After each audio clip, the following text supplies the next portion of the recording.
Hey, salut, vous allez bien? Oui, bienvenue. Bienvenue à la série Les promesses de la Bible. On va en avoir quelques-unes, on ne les verra pas toutes. On a commencé la semaine passée avec comme introduction que les promesses que Dieu nous fait, on peut s'y fier. Peut-être que vous avez été désillusionnés à travers différentes promesses qui vous ont été données. Mais ce matin, on va voir une des promesses que Dieu nous fait, qui est une promesse de changement. Je ne sais pas si vous êtes comme moi, il y a des choses qui, dans nos vies, on aspire à voir changer. Peut-être que vous aspirez à changer votre alimentation, peut-être votre condition physique, peut-être votre situation financière, peut-être votre emploi. Il y a des choses comme ça qu'on veut voir changer et qui peut-être sont dans nos comportements même ou dans notre façon d'agir, dans nos relations, puis qu'on se dit, j'aimerais changer cette chose-là de moi, mais je vois comment est-ce que ça revient continuellement et peut-être que tu luttes justement avec, je sais pas, ça peut être une dépendance, ça peut être avec une mauvaise habitude à travers différentes choses et tu aspires à un changement. Dieu nous fait la promesse de changement quand on place notre foi en lui. Et c'est ça qu'on va voir ce matin à travers un texte qu'on voit dans le Nouveau Testament qui est dans 2 Pierre, le chapitre 1. Pierre, je ne sais pas si vous n'avez déjà entendu parler, on parle de l'apôtre Pierre, un gars qui était un pêcheur de poissons, un gars qui avait son entreprise avec son père, puis ça semblait quand même bien fonctionner. Puis à un moment donné, Jésus l'a interpellé à le suivre et c'est pour ça que finalement Pierre a quitté son entreprise de poissons, puis est devenu un apôtre. Et c'est ce même gars qu'on voit à travers les évangiles qui est très, on pourrait le qualifier un peu de sanguin, comme un peu réactif. Il a dû avoir le goût, lui aussi, de voir des choses changer en lui. Et puis Jésus a montré beaucoup de patience avec Pierre. Mais on retrouve dans le texte de Pierre qu'on va lire ce matin, un texte où Pierre nous écrit, et puis sous l'inspiration du Saint-Esprit, dans les derniers moments de sa vie. Et Jésus lui avait dit justement de partir. Pierre, tu vas mourir comme un martyr à cause de la foi que tu as en moi. Fait que tu vas perdre ta liberté. Et Pierre, il le sait qu'il s'en va vers ça. Et l'épître de Pierre, la deuxième épître de Pierre, est un peu comme son testament. Le gars, là, il est très, très succinct. C'est-à-dire qu'il va avoir... C'est un petit livre, c'est très dense. Et puis, il est en train de livrer ses tripes à la table en disant... OK, regardez, je suis en train de vous donner le condensé de ce qui est extrêmement important. Donc ça, c'est 2 Pierre. On va en lire une section ce matin, puis je vous encourage à lire le reste. Si vous n'avez jamais lu 2 Pierre chez vous, vous allez voir qu'il y a peut-être des concepts des fois un peu intenses. Ça parle un petit peu de fin du monde, de d'autres affaires. Mais Pierre est en train de nous aborder avec ses premiers mots dans sa deuxième épître, avec une promesse que Dieu nous fait, comme quoi qu'il va nous changer. Je vais lire le texte, je vais prier, puis après ça, on va regarder qu'est-ce que Dieu a à nous dire à travers cette promesse-là de changement. 2 Pierre, chapitre 1, les versets 3 à 11 que je vais lire. « Sa divine puissance nous a donné tout ce qui est nécessaire à la vie et à la piété, en nous faisant connaître celui qui nous a appelés par sa propre gloire et par sa force. Celle-ci nous assure les plus grandes et les plus précieuses promesses. Ainsi, grâce à elle, vous pouvez fuir la corruption qui existe dans le monde par la convoitise et devenir participant de la nature divine. Pour cette raison même, faites tous vos efforts afin d'ajouter à votre foi la qualité morale, à la qualité morale, la connaissance, à la connaissance, la maîtrise de soi, à la maîtrise de soi, la persévérance, à la persévérance, la piété, à la piété, l'amitié fraternelle, à l'amitié fraternelle, l'amour. En effet, si ces qualités sont en vous et se développent, elles ne vous laissent pas inactifs ni stériles pour la connaissance de notre Seigneur Jésus-Christ. Quant à celui qui ne possède pas ces qualités, il est aveuglé par sa myopie. Il oublie qu'il a été purifié de ses anciens péchés. C'est pourquoi, frères et sœurs, appliquez-vous d'autant plus à confirmer l'appel et le choix dont vous avez été l'objet, car si vous faites cela, vous ne trébucherez pas. C'est ainsi, en effet, que l'entrée dans le royaume éternel de notre Seigneur et Sauveur Jésus-Christ vous sera largement accordée. Amen.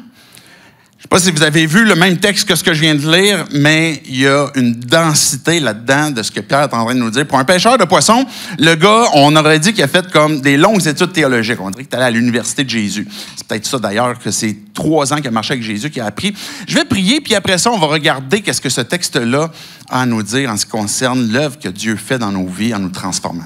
Dieu, je veux te dire merci pour ta parole qu'on vient de lire. Merci pour même le témoignage de Pierre qui nous permet de voir de quelle façon est-ce que tu agis avec nous dans nos vies.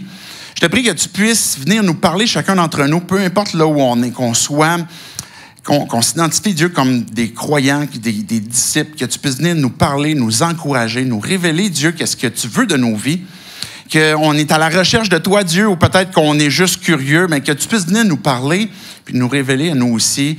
Bien, qu'est-ce que tu veux dire à travers ce texte-là, si tu existes, de quelle façon tu veux entrer en relation avec nous. C'est en ton nom, Jésus, qu'on prie ces choses. Amen. Amen. On voit 3 choses qu'on va parler ce matin dans ce texte-là qui concerne la transformation. On va voir que la transformation, 1, c'est une chose qui est possible. 2, c'est quelque chose qui est pratique. Et 3, la transformation est quelque chose qui est bon, qui est agréable pour nous. Maintenant, quand on commence avec les premiers versets qu'on a lus, dans les versets 3 et 4, on parle je vais les relire pour qu'on puisse les avoir à la mémoire.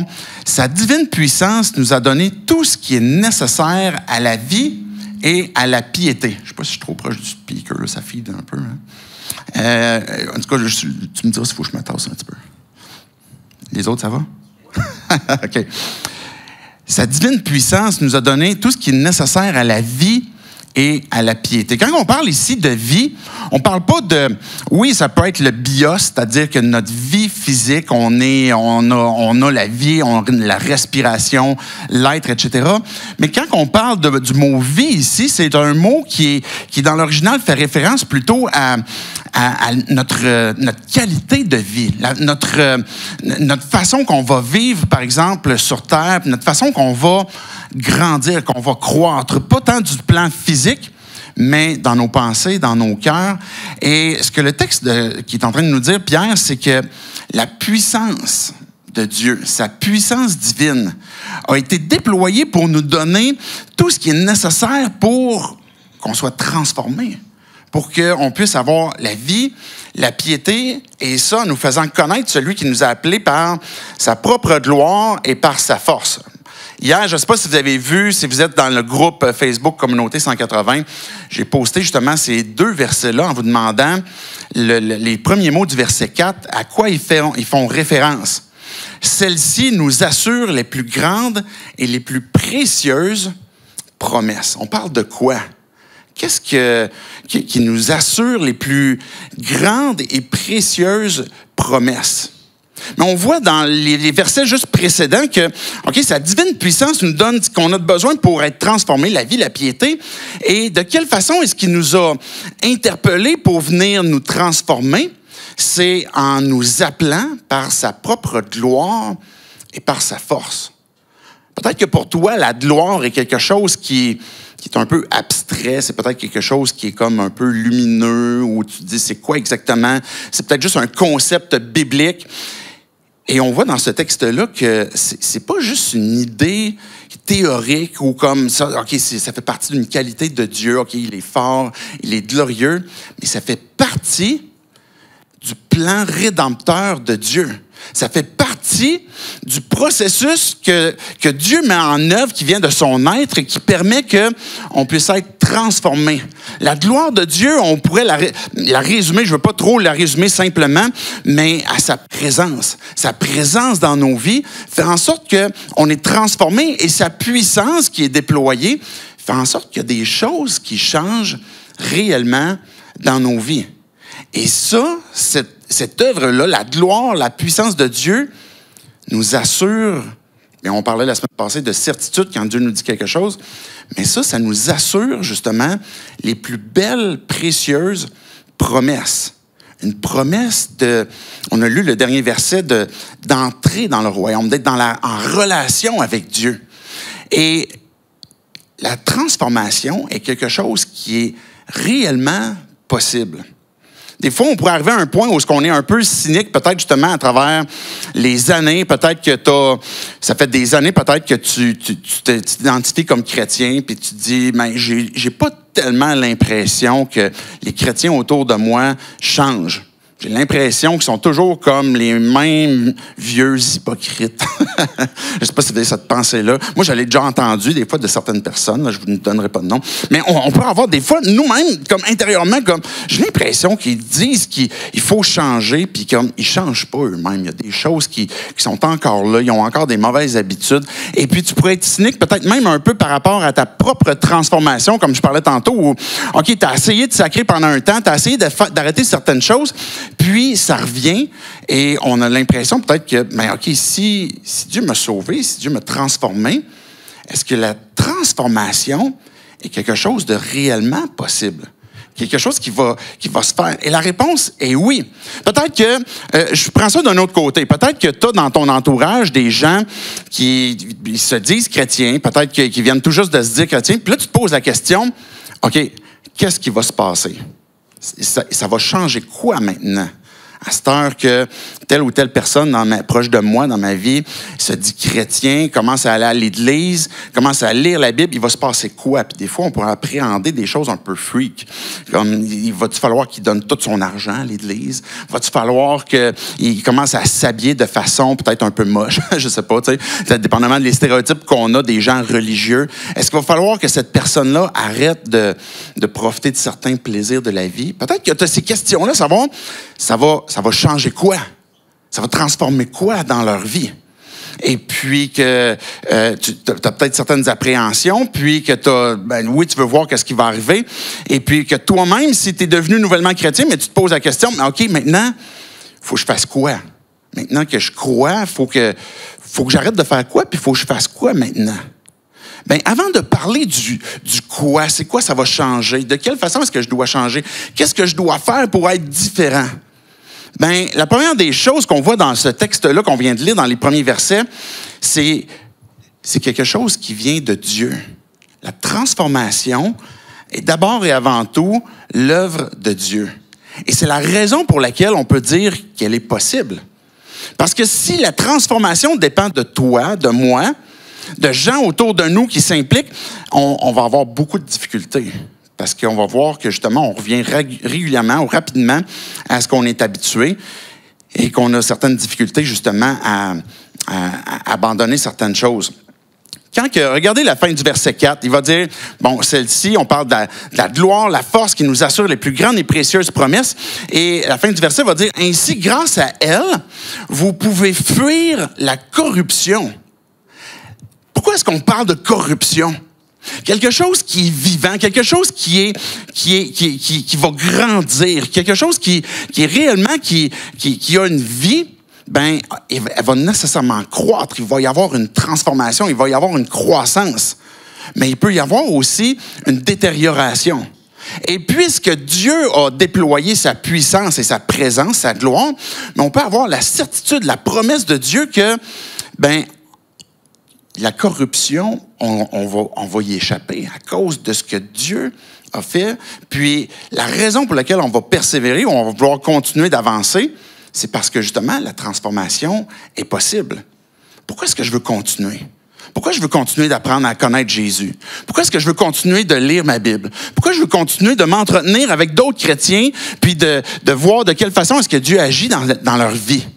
C'est d'abord et avant tout à cause de ce que Dieu fait, à cause de la façon que Dieu va organiser les choses puis qu'il va déployer la vie pour que ça puisse croître et que ça puisse se faire.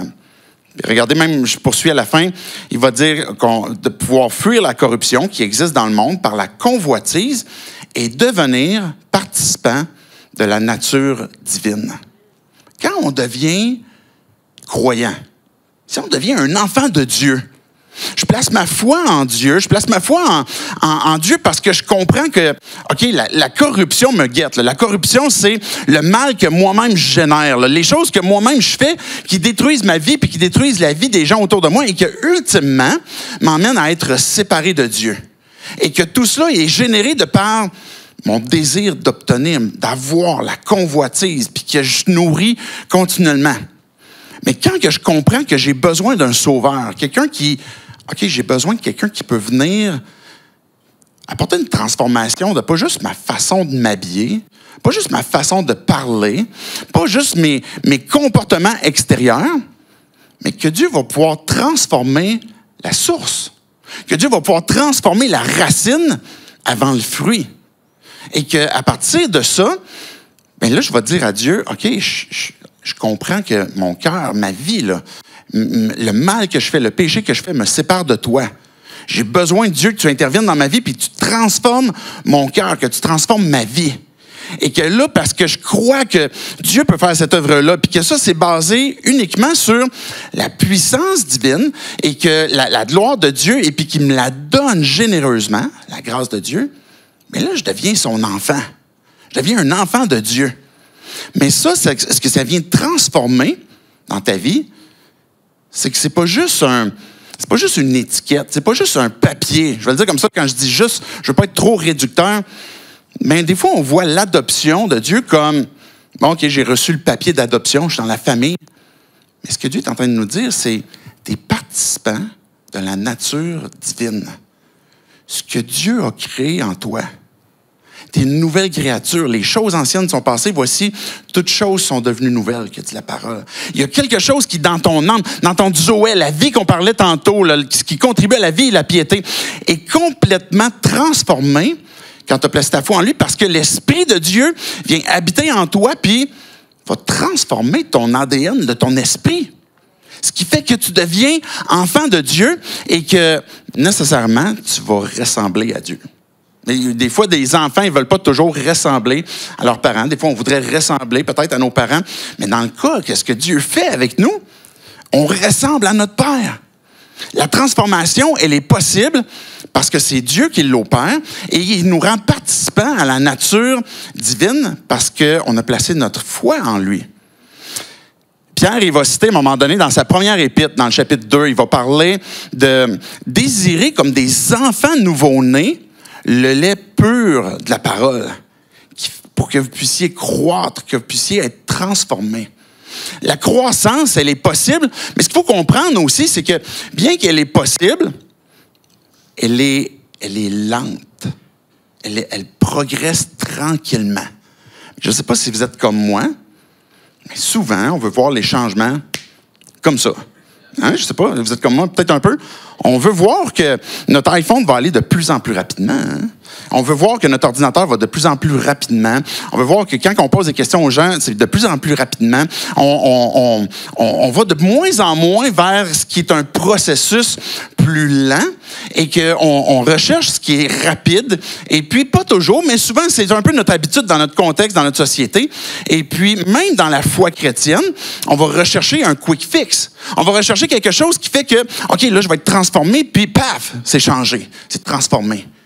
Des fois, on regarde les gens autour de nous, les autres chrétiens, on regarde nos enfants qui sont croyants, ou on regarde peu importe des gens qu'on aime, puis on se dit, il me semble que ça va pas vite leur affaire. Il me semble qu'ils devraient comme changer ça. Même moi, ça m'est arrivé, puis c'est arrivé comme rapidement. C'est un quick fix, et puis là, il faut qu'il se passe de quoi?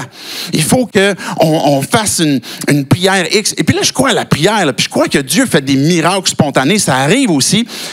Mais la transformation se fait lentement. Quand Pierre va parler d'un nouveau-né, ben ça prend du temps avant de grandir. Après ça, une fois que l'enfant est rendu à 20 ans, on regarde en arrière, on se dit « Hey, ça a passé donc bien vite. » C'est allé vraiment trop vite. Et il y a des moments où, peut-être dans la vie d'une personne, à l'adolescence, là, on voit qu'à un moment donné, tu quittes un adolescent comme avant l'été, là, tu l'as vu comme à l'école, puis là, tu le revois après l'été, puis tu te dis, voyons, il a grandi de 2 pieds, lui, pendant l'été, qu'est-ce qui s'est passé? Il y a des moments comme ça que, par grâce, Dieu, on va faire qu'on va grandir rapidement. Mais normalement, la croissance est quelque chose de progressif. Et puis, ça commence petit. Mais la raison pour laquelle ça continue d'avancer, c'est parce que c'est vivant. Puis que c'est l'œuvre de Dieu. La vie est quelque chose de complexe. On ne peut pas créer la vie à partir de nous, de notre propre intervention seule. On peut donner la vie, on peut mettre des enfants au monde, on peut prendre une plante et puis couper des bourgeons, puis leur planter, puis après ça refaire de quoi.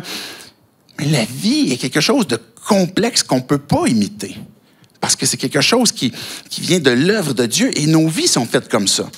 Et puis, des fois, on voit à travers des fois des rochers, on voit des images comme ça, c'est sûr que vous en avez déjà vu une à un moment donné, où il y a un rocher, il y a quelque chose de gros, puis on voit un arbre qui a poussé au travers de ça. Et puis, des fois, le rocher est fin, il va briser, et puis les racines vont faire justement craquer soit le béton, le rocher. Mais cet arbre-là grandit progressivement, puis pourtant, au début, c'était tout petit. Mais ça grandit progressivement, puis ça casse des rochers. Ça transforme des choses. Et cette croissance-là que Dieu fait dans nos vies a cette même puissance de transformation. Et c'est pour ça que Dieu nous parle de... C'est la puissance de Dieu, c'est la présence de Dieu qui fait que c'est réellement possible que nos cœurs soient transformés et puis que de façon progressive, il y ait des choses qui vont changer, puis qu'on va voir que finalement, Dieu est à l'œuvre dans nos vies. Je poursuis la lecture, les versets 5 à 7. La transformation, elle est pratique. Je vais lire les versets 5 à 7. Plus tard, je vais, toujours dans ce point-là, lire les versets 8 et 9. Pour cette raison même, faites tous vos efforts afin d'ajouter à votre foi la qualité morale. À la qualité morale, la connaissance, la maîtrise de soi. Maîtrise de soi, la persévérance, à la persévérance, la piété, à la piété, l'amitié fraternelle, à l'amitié fraternelle, l'amour. OK, tu as une part à faire.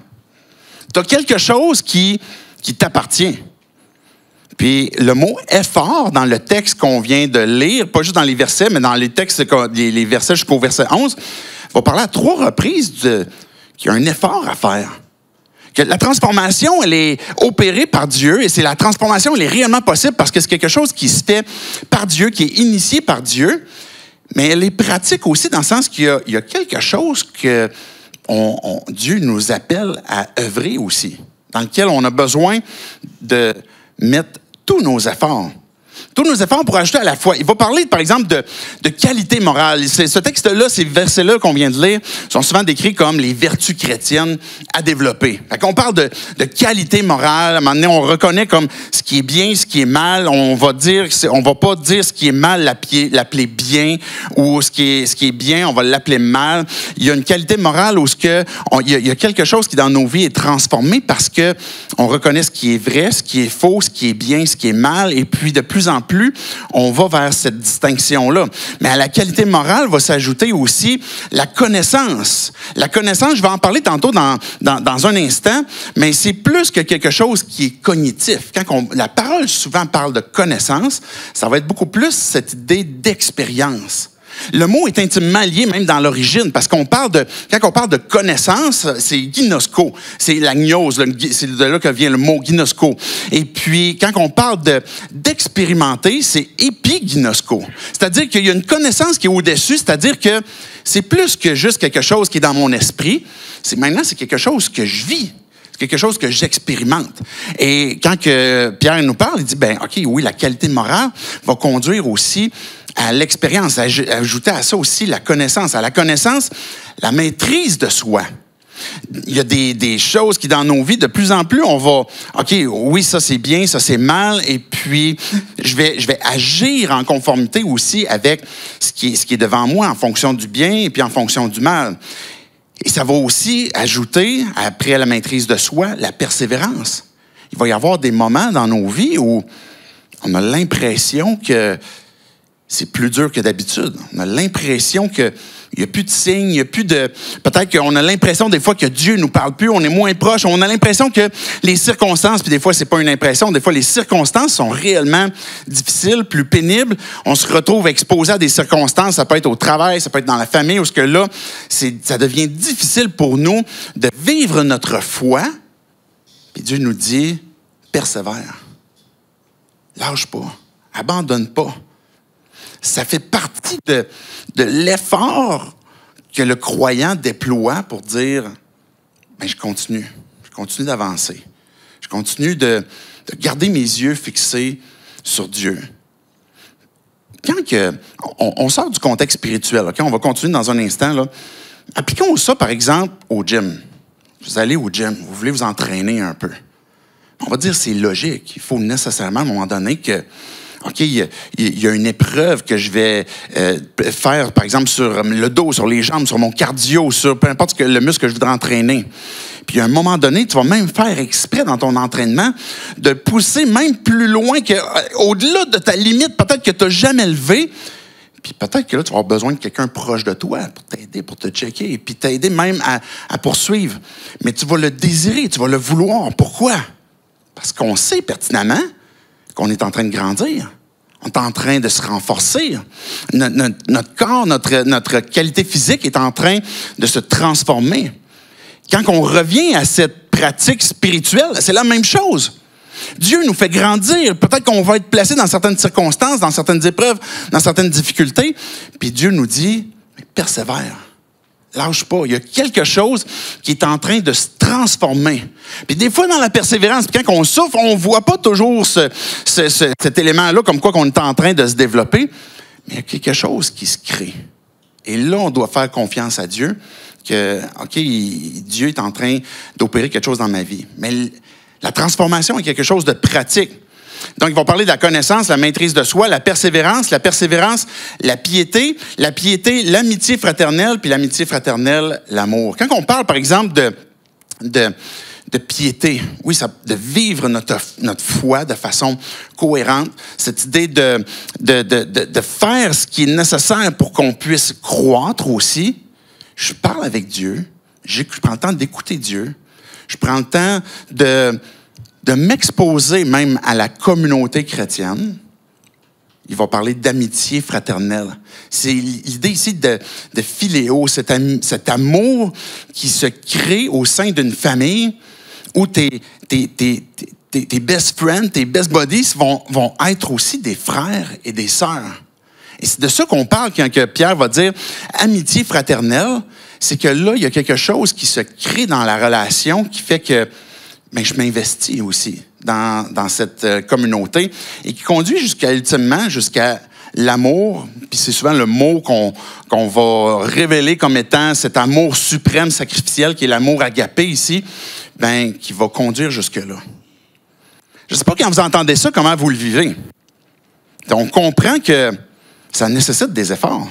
Ça implique de notre part, oui, des fois, des choix, de renoncer, d'abandonner certaines choses, de confesser, de se repentir, et puis de dépendre de Dieu.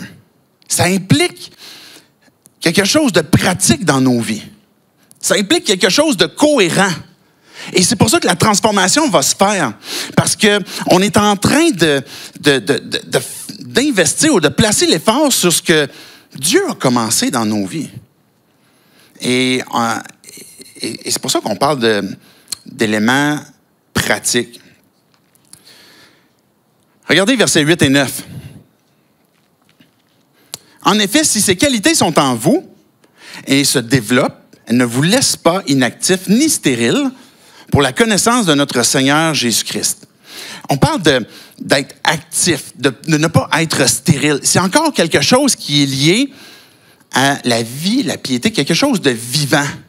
Quelque chose qui se déploie, quelque chose qui va grandir, quelque chose qui va se transformer, parce que la vie fait en sorte que ça bouge. Il y a quelque chose qui se déploie. Puis l'idée de stérilité ou de fertilité, mais c'est encore lié à la vie, c'est-à-dire que je produis du fruit. Il y a quelque chose qui est transformé dans ma vie. Et verset 9, il va dire, quant à celui qui ne possède pas ces qualités, il est aveuglé par sa myopie. Et il oublie qu'il a été purifié de ses anciens péchés. Vous savez ce que c'est le lot de tous, là. Que tu sois croyant ou pas croyant, on a vraiment une petite mémoire. Moi, la mienne, je pense qu'elle est pire que d'autres, là. J'ai une mémoire de poisson rouge, je pense, là. On a vraiment une petite mémoire. Et on oublie que Dieu transforme nos vies. On oublie à quoi Dieu nous a appelés. On oublie même les choses qu'on a faites dans le passé, peut-être des choses qu'on croirait, qu'on a cru que, OK, là, c'est terminé, je ne reviendrai plus jamais vers ça. Puis on revient encore après, peut-être une année après, parce qu'on a oublié cette chose-là. Mais ce que Dieu est en train de nous dire ici, c'est que si ces qualités-là ne sont pas en nous, ne sont pas comme... Il n'y a pas l'effort qui est mis, puis il n'y a pas quelque chose de pratique qui est fait, on tombe dans l'oubli. On oublie, le texte dit, il oublie qu'il a été purifié. Il y a quelque chose qui s'est passé pour vrai, que Dieu a fait. J'ai été pardonné, j'ai été purifié. Puis là, maintenant, j'ai mis ça en oubli, puis là, je reviens encore en arrière, puis que je suis aveuglé par ma propre myopie. Ce qu'on croit, c'est qu'on est sauvé par la foi seule. C'est la foi qui nous sauve. C'est le fait que je crois, comme je disais tantôt, que, OK, Jésus est mort, c'est le Fils de Dieu qui m'a été donné par le Père pour que je puisse avoir la vie en lui. Et ça, c'est sur la foi seule. Ce n'est pas par des œuvres, c'est pas parce que tu commences à venir à l'Église que là, c'est ces bonnes œuvres-là qui fait que tu vas être sauvé. Fait qu'on croit que c'est par la foi seule. Puis les premiers réformés, si vous lisez des Calvins, des Luther, etc., ils vont justement dans les sauts-là qu'ils vont apporter, mais la seule chose qui nous permet d'obtenir le salut, c'est la foi, par la grâce seule, par la foi seule. Mais ce qu'ils ont dit aussi, et ce qu'on croit aussi que la parole dit, c'est que c'est par la foi seule, mais la foi ne vient pas seule non plus. C'est-à-dire que c'est la foi qui nous sauve, mais elle va changer quelque chose dans nos vies. Il y a quelque chose que si je crois, nécessairement, je vais vivre ce que je crois. Et si je dis croire une chose puis je ne le vis pas, c'est parce que je n'y crois pas vraiment. C'est juste parce que ça paraît bien d'y croire. Mais dans le fond, mon cœur n'y croit pas réellement. Et là, il y a un test de voir, est-ce que je grandis? Est-ce qu'il y a quelque chose qui se passe dans ma vie qui montre la transformation? Et que l'effort que je mets, c'est parce qu'à quelque part, il y a quelque chose de vivant en moi que je crois. On est sauvé par la foi seule, une foi qui se met en action, mais ce n'est pas une foi qui est inactive ni stérile. Ce texte-là est en train de nous dire, justement que je continue d'avancer un peu plus loin. Là, vous êtes toujours avec moi? Okay. Je ne veux pas que ce soit trop lourd, là, mais je veux juste m'assurer qu'on comprenne bien c'est quoi la promesse ici que Dieu est en train de nous donner. Une promesse de transformation. Le texte nous dit bien, verset 5, « Pour cette même raison, faites tous vos efforts afin d'ajouter à votre foi. » Le mot-clé ici, c'est « ajouter ». On est en train d'ajouter sur quelque chose qui est déjà présent. Je disais tantôt que la transformation, elle est possible parce qu'elle est générée puis initiée par Dieu. Maintenant, avec ce qui a été fait comme kick-off en bon hébreu, c'est que maintenant, moi, ma responsabilité, c'est ajouter à ça. Puis ce qui est intéressant, puis je veux pas encore partir dans des exposés grecs, là, des fois, je suis un peu geek avec ça, je trouve ça intéressant, mais le mot ici d'ajouter, littéralement, à l'origine, c'est investir. Je suis en train d'investir sur quelque chose qui a déjà été placé. C'est un investissement sûr. Mais il y a un prix à payer. Si tu veux qu'il y ait quelque chose qui croisse, il faut nécessairement que tu payes le prix puis que tu es en train d'investir en payant ce prix-là. Oui, tu prends un risque. Tu prends un risque pour investir, mais tu le sais que c'est un risque qui est bien calculé parce que la croissance, elle est possible. Mais il y a quelque chose de pratique qui nécessite de ma part que d'ajouter à la foi. Puis il y a 3 choses là-dedans qu'on a lues dans le texte qu'on peut identifier comme étant le prix à payer ou un investissement. Il va y avoir un investissement de joindre à la foi quelque chose qui va être lié à du temps avec Dieu. J'ai besoin de prier, j'ai besoin de payer. Oui, tu as besoin de prier. Hein? Tu as besoin de payer le prix du temps. Pour développer une relation. Okay? C'est pas un biscuit chinois, là.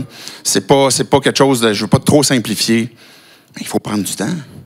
Peu importe la relation. Si tu as un chum, une blonde, si tu es en relation avec tes enfants, avec tes parents, peu importe. Mais il y a du temps qu'il faut qu'il soit passé.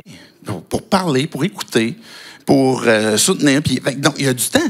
Et quand je parlais tantôt, cette idée de connaissance qui revient à une couple de reprises dans le texte, c'est cette idée de... je prends le temps avec Dieu parce que je suis en train de découvrir qui il est. Je suis en train d'expérimenter la présence de Dieu dans ma vie, de cœur à cœur.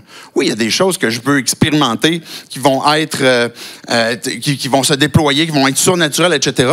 Mais ultimement, je suis en train de payer le prix au sens positif de je prends du temps dans mon agenda puis je m'arrête. pour connaître Dieu, pour écouter sa parole, pour prier. Et ça fait partie de ce qu'on ajoute à la foi qui nous permettent de grandir. Dans les différents éléments qu'on a lus tantôt, d'ajouter à la qualité morale, la persévérance, jusqu'à l'amour à la fin, bien, c'est quelque chose qui révèle une croissance, quelque chose qui n'est pas juste un buffet où, OK, là, je vais prendre ça en attendant, ou je vais prendre ça, mais quelque chose qui est en train de se travailler, se transformer à cause de l'expérience que tu fais avec Dieu. Une deuxième chose qui nécessite un prix à investir, c'est de te rendre vulnérable à la communauté, de t'investir avec la communauté. À une couple de reprises, on parle d'amitié fraternelle. Dieu t'a sauvé, puis que tu as eu une démarche seule. Il n'y a pas personne, on croit que, en tant que protestant, on croit que la marche avec Dieu est une démarche qui est personnelle. C'est toi qui choisis. Tu ne prends pas la décision pour ton enfant, puis tu ne peux pas prendre la décision pour ta blonde, ton chum, peu importe. C'est toi qu'il faut qu'il prenne la décision. Fait que quand tu vas te faire baptiser le 17 décembre, je profite pour plugger ça, c'est parce que c'est toi qui as choisi de dire, OK, moi, je veux suivre Christ. Et puis, je veux identifier comme croyant. Puis, justement, quand on est baptisé, c'est que c'est le symbole aussi comme quoi que, OK, on est identifié, on est baptisé au nom du Père, du Fils, du Saint-Esprit. On est identifié à Dieu. On est participant à la nature divine. Et on est aussi, le baptême se fait dans la communauté. Pourquoi? Parce que, justement, il y a une intégration dans la communauté. Et quand je suis en train de payer le prix, même si j'ai été sauvé seul, dans une démarche où ce que Dieu a parlé à mon cœur, mais ça implique nécessairement un cheminement, une transformation qui va se faire au sein d'une communauté. Amen? Okay. Je sais que vous y croyez, vous êtes là. Dites-le à ceux qui ne sont pas là. Invitez-les gracieusement pour dire qu'on a besoin de Dieu, puis on a besoin d'eux pour croître aussi avec eux. La troisième chose qui est à payer, c'est la soumission aussi à sa volonté. Quand on parlait de persévérance tantôt, c'est de dire, Dieu, je vais continuer parce que c'est ça que tu veux pour ma vie. Ça ne me tente pas toujours de persévérer. Mais je vais le faire, puis je vais payer le prix parce que je sais, j'ai la foi, je crois que tu es en train de faire quelque chose. Je vais terminer avec la dernière portion de texte, versets 10 et 11. La transformation, elle est bonne et agréable. Verset 10. C'est pourquoi, frères et sœurs, appliquez-vous d'autant plus à confirmer l'appel et le choix dont vous avez été l'objet, car si vous faites cela, vous trébucherez jamais. C'est ainsi, en effet, que l'entrée dans le royaume éternel de notre Seigneur et Sauveur Jésus-Christ vous sera largement accordée. Cette dernière portion de texte montre comme quoi que cette idée de la façon que Dieu nous transforme, le fait qu'on a été réconcilié avec Dieu, puis qu'il y a une réelle marche avec lui, puis une réelle transformation, que oui, à la fin, on voit que, OK, Dieu nous accueille dans son royaume, puis la porte est ouverte, elle est grande ouverte, même si le chemin est étroit, la porte est étroite, mais une fois qu'elle est ouverte, mais l'entrée est grande, puis il y a un accueil où entre dans la joie de ton maître, que Jésus disait. Mais pendant ce temps-là, pendant ce temps, la croissance que l'on fait. Tu parlais tantôt que si tu étais au gym, il y a des moments de souffrance parce qu'on est en train de persévérer. Bien, ultimement, on comprend qu'il y a quelque chose qui est bon puis qui est agréable. Parce qu'on voit comment est-ce que Dieu est en train de nous transformer et puis que c'est une bonne chose. Mais on a besoin de se rappeler comme quoi que Dieu nous a promis qu'il nous transformait. Parce que c'est par son œuvre, parce qu'à cause de sa gloire, sa force qu'il va déployer, qui nous assure les plus grandes et belles promesses, bien que si on est participant de la nature divine, bien on va être transformé. Oui, il va y avoir une part pratique, mais ce qu'on voit dans ces deux derniers versets-là, c'est quelque chose de bon et d'agréable. Dans le verset 10, il va dire, c'est pourquoi, frères et sœurs, appliquez-vous d'autant plus à confirmer. Je pense qu'il y a un mot-clé qui est là. C'est l'idée de confirmer. Je ne suis pas en train d'acheter de quoi à Dieu. Je ne suis pas en train de faire de quoi pour que Dieu me donne en échange. Je suis en train de dire, ce que je vis maintenant, c'est à cause que Dieu m'a appelé, que Dieu m'a choisi. Ça veut dire quoi? On parle dans la Bible d'appel, on parle d'élection, puis je veux pas... Quand on parle d'élection, ça n'a rien à voir avec les élections municipales ou provinciales, peu importe. Là. Okay, cette idée d'élection, c'est de choix. Un choix que Dieu a fait. Et pourquoi c'est une bonne chose pour nous? Pourquoi c'est une bonne chose de se rappeler c'est quoi le point de départ? Bien, je vous ai apporté deux, je pense, courtes définitions de ce que c'est l'appel. On va commencer avec l'appel pour commencer. Je vais me placer ici parce que je pense que je vais pouvoir mieux suivre avec vous. L'appel dans la Bible se réfère souvent à l'initiative divine par laquelle Dieu invite les individus à entrer en relation avec lui à travers la foi en Jésus-Christ. Cet appel est saint, ce qu'on voit dans 2 Timothée 1:9, et céleste, émanant de la fidélité de Dieu. Il n'est pas basé sur les œuvres humaines, mais sur le propre dessein et la grâce de Dieu. L'appel divin nous mène à la communion de son Fils, Jésus-Christ, notre Seigneur, et fait de nous des participants de la nature divine. Quand on se rappelle confirmer l'appel, c'est Dieu qui a fait le choix de t'appeler, qui t'a invité. Et ça enlève un lourd fardeau. Que Dieu m'a invité, puis ce que Dieu me dit, c'est « Viens, participe, réponds. Réponds à ce que je suis en train de te donner. » Puis quand que je suis un disciple de Jésus-Christ, mais je suis en train de, pas juste avoir répondu une fois dans ma vie, mais c'est quelque chose qui reste présent aussi dans ma vie. J'aime une citation de C.S. Lewis que je vous ai peut-être déjà citée, que je vais essayer de vous reciter si je la trouve comme il faut dans mes notes, là. C.S. Lewis, il dit « Je crois que le soleil s'est levé, non seulement parce que je le vois, mais parce que grâce à lui, je vois tout le reste. » Fait que ça veut dire que l'appel de Dieu, oui, je crois en Dieu parce qu'il m'a appelé, mais c'est pas juste parce que je vois une vérité, mais c'est parce qu'à travers cette vérité-là, le reste de ma vie est illuminé. À cause de ce que Dieu m'a appelé, ma vie entière prend du sens dans ce à quoi Dieu m'a appelé. Et c'est la même chose quand que je me rappelle que Dieu me dit « OK, tes péchés sont pardonnés. Tu es devenu mon enfant. Tu es devenu celui qui va vivre avec moi, puis tu vas participer à la nature divine. » Bien, ce que Dieu est en train de dire, c'est « J'ai oublié tes péchés. » Mais ça veut dire quoi, ça, j'ai oublié tes péchés? Est-ce que Dieu a vraiment une capacité cognitive d'oublier les péchés? Je pense pas que Dieu oublie au sens que « Hey, je me souvenais pas que tu avais fait ça. » Comparativement à nos petites mémoires. Mais ce que Dieu fait, c'est qu'il dit, je t'ai pardonné, tu es devenu mon enfant. Et non seulement Dieu voit cette fenêtre-là sur nos vies, que je suis adopté, mais à travers cette vérité-là, Dieu voit l'ensemble de nos vies. Et c'est ça qui fait que Dieu ne se souvient pas de nos péchés. Parce que tout l'ensemble de nos vies, tant ce qui est passé, présent et futur, Dieu est en train de me dire, je te vois à travers le fait que tu es saint, puis que tu as été pardonné. Et que quand que Dieu me dit, confirmer l'appel pour lequel que j'ai reçu, mais c'est que maintenant, je suis en train de vivre en fonction de ce que j'ai cru, puis que tout est transformé.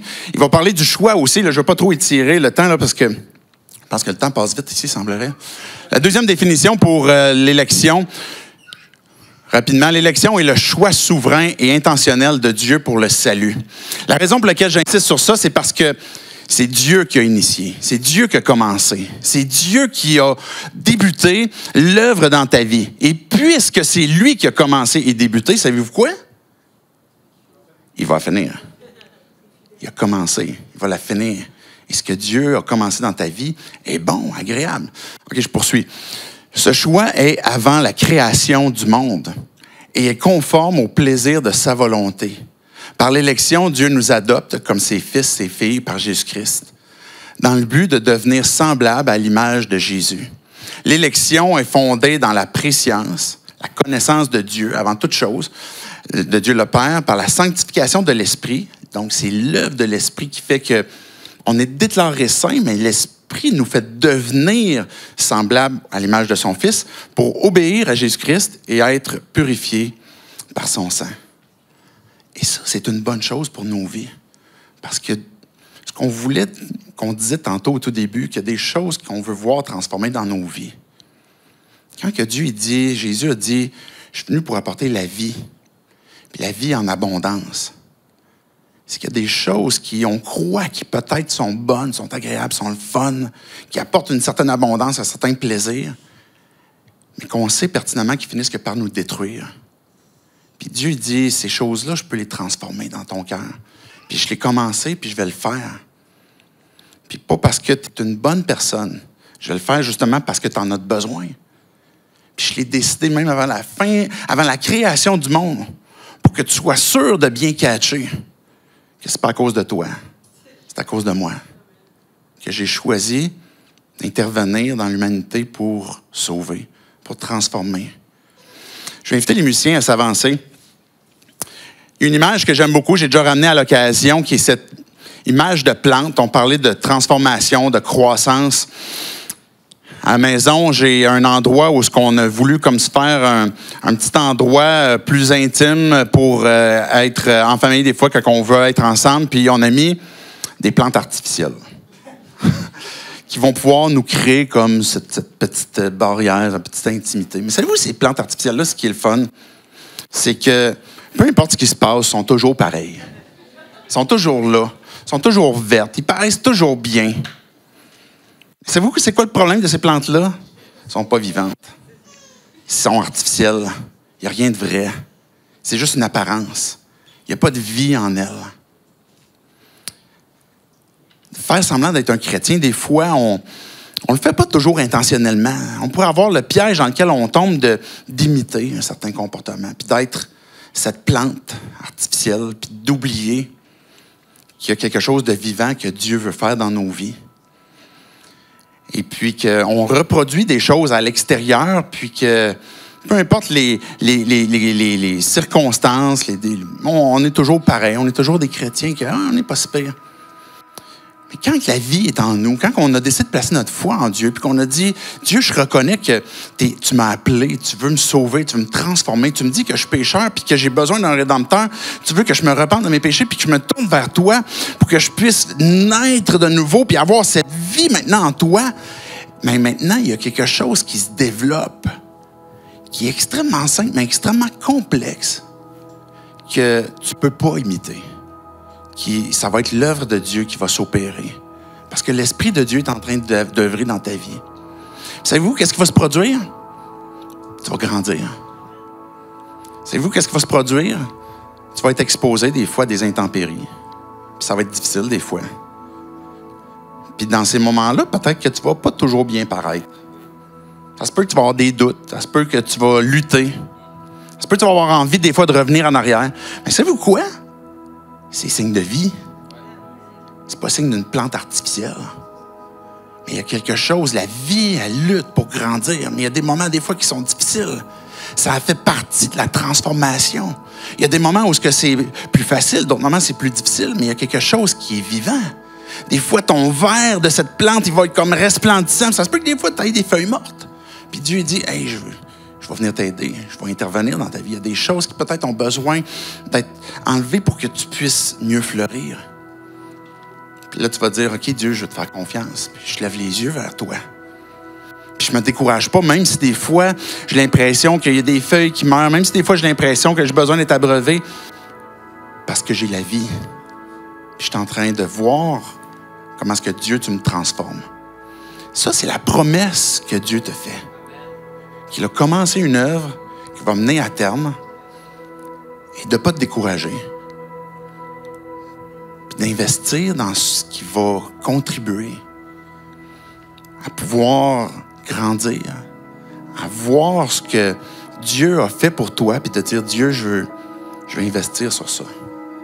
Il y a des choix dans ma vie qui ont besoin d'être ajustés pour être conformes à ce à quoi tu m'as appelé. Puis c'est toi que je veux suivre, c'est toi que je veux glorifier. Je vais terminer par la prière, que Dieu puisse venir nous parler chacun d'entre nous. Peut-être que l'Esprit est en train de vouloir nous encourager, de vouloir ranimer la foi. Peut-être qu'il est en train de nous parler en disant qu'il y a des choses qui peut-être nous nuisent, puis que Dieu veut opérer des changements. Mais on a un pas de foi à faire. Dieu, on veut te dire merci pour ta parole. Merci pour cette promesse que tu nous fais comme quoi que quand tu nous transformes, Dieu, ça va nécessairement conduire à cette entrer dans ton royaume, à cette porte qui va être largement ouverte, à cette intimité qu'on va pouvoir avoir avec toi, mais qui se crée aussi déjà maintenant. Et Dieu, on veut voir ta main dans nos vies pour nous transformer. Dieu, il y a des choses qui dans ma vie que j'ai besoin de toi. Jésus, tu es mort et tu es ressuscité. Et juste avant, tu as dit que tout était accompli. Tu as tout fait ce qui était nécessaire pour que je puisse être transformé, pour que je puisse te ressembler. Esprit Saint, tu vis en nous et que tu nous conduis, tu nous rappelles des choses que tu veux transformer. Tu nous rassures, tu es le consolateur. Père, tu es celui qui a tout fait ce qui était nécessaire pour qu'on puisse être participant de ta nature. Dieu vient transformer nos vies. Et ces choses, Dieu, que j'ai de la difficulté à voir transformer, je te l'abandonne ce matin. Rappelle-moi cette vérité, que je puisse la serrer dans mon cœur, comme quoi que tu m'as promis cette intimité avec toi et que tu vas me transformer. Donne-moi, Dieu, de pouvoir lever la tête, de pouvoir lever les yeux, puis d'avancer, de persévérer, pour m'investir avec une communauté dans laquelle je vais pouvoir grandir aussi. Puis Dieu vient redonner ce goût, ou bien animer ou revitaliser ce désir que de passer ce temps avec toi, pour te découvrir, pour te connaître, t'expérimenter. En ton nom, Jésus compris. Amen.